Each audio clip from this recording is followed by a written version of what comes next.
Before we can teach our dogs any tricks, we first need to teach our dogs how to learn.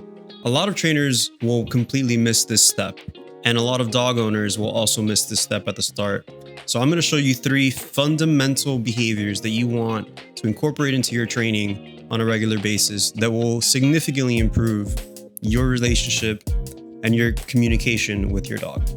Now, if you have a new puppy right now, it's probably pure chaos in your house. And I understand because I've had 3 dogs so far. I've had 3 puppies from the start.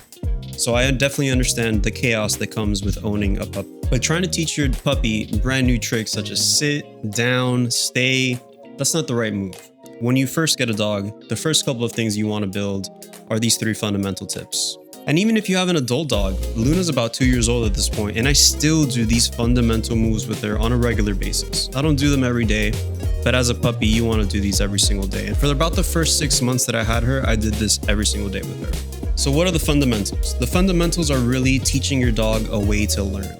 We're teaching them how to communicate with us and how we ask for things and how we mark their success.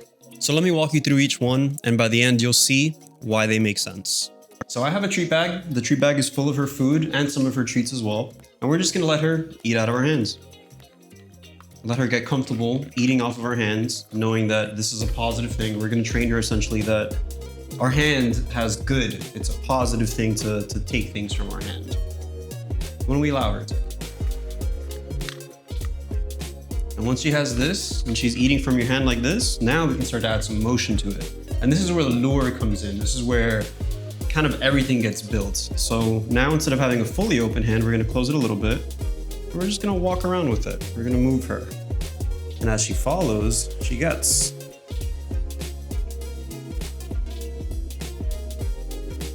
Girl. And this is the foundation for everything. Everything comes from here.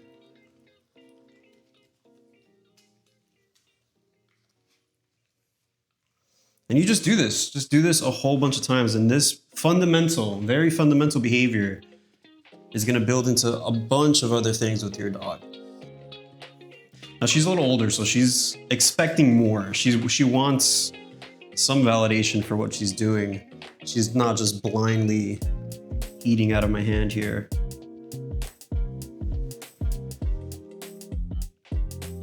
Yeah, good girl. Yeah, good girl.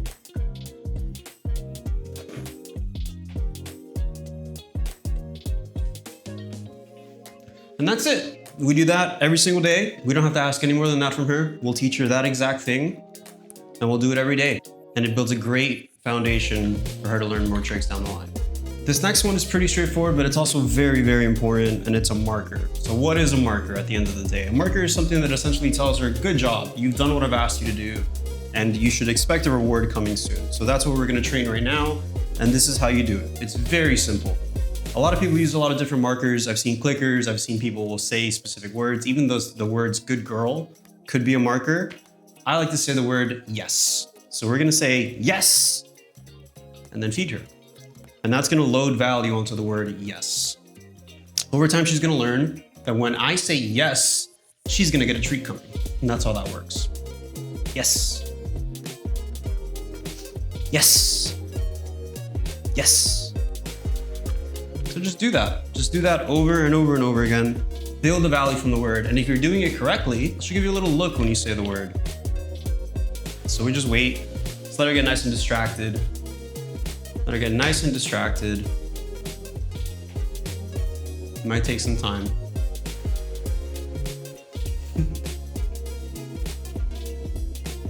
She's also very hungry. Yes, there you go. So as you saw, she got distracted, she looked at something else. The moment I said the word, she darted back towards me. That's how I know that the marker has landed. She's anticipating something when that word comes. When she hears that sound is a positive sound to her. And now for the next one that a lot of people do incorrectly is actually her name. So why do people do it incorrectly? The main reason why they do it incorrectly is because they just repeat her name over and over and over again. A lot of people, even myself, I mean, I'm not perfect here. I'll say her name to punish her. Like if she's doing something incorrect, I'll like say her name in a harsh way. You're not really teaching your dog to respond to their name that way. You also don't want to say their name 10, 12, 15 times in a row without getting the response you want, because then the sound just becomes noise, the same as any other word. Like all the words that I'm speaking right now, she has no idea what they mean, so she's not going to respond to them. So how do we teach them their name? Well, the exact same way that we taught them the marker, we teach them their name. We just say the word and we give them a treat. Luna. And that way we're loading value onto their name. It's very important that when they're a puppy, you just don't ever say their name.